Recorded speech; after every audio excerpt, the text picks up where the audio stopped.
Sige mo og tagay, dagan guro mo og kwarta sa.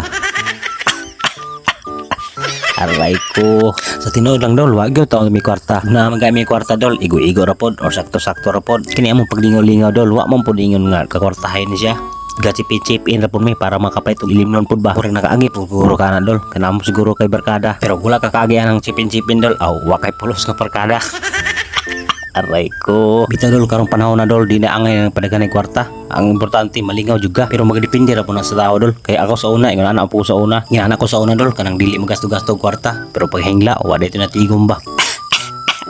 Aray ko. Paong ang tambag lang ako sa imo dol. Aw, ay lang jud panglabot og sa kinabuhi sa laing tawo, parang di po ka maipit pud ba. Tanawa dol, bisag ka chipin-chipin ra me, pero nakapalit mi og isda, nakasugba pug manok. Basta mga barkada dol, wala posible dol. Basta ka mag-chipin-chipin lang dol. Sama ang tabas hastilan, dagkuha dol. Maong og na kay barkada dol.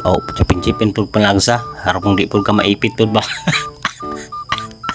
Basi wag ka karelate ang chipin-chipin dol. Siguro dol, dagan kang kwarta ba? Kaya nang labot man gyud ka sa kuha. Pero ang akong pangutana sa imo dol, og dagan kang kwarta. Nakapakaon kag isis ka tawo nimo. Samaan ni dol ba? Mga bata nangaligo rin sila. Pero among gitawag kay among ipakaon ba ikabalo ka dol ang mga bata gyud dol basta kay mga ligo og dagat dol gutumon gud na siya pero og dagang nga kwarta dol pero wala ka karelate na dol wala ka pakaon sa isika tawo nimo dol ay nalang patuga-tuga sa moa. Tanaw ron dol wala hinay ka nung kanako dol nayaw-yawan nung kanako pagayo dol napay mo tanaw mo kani mga bata dol nangaligo kumayo kanon lang ani mga bata nangaligo dol ikapoy na ko yaw-yaw nimo dol. Bita dol, dala tama na tong voice over dol kaya wala ikapoy na ko yaw-yaw nimo dol.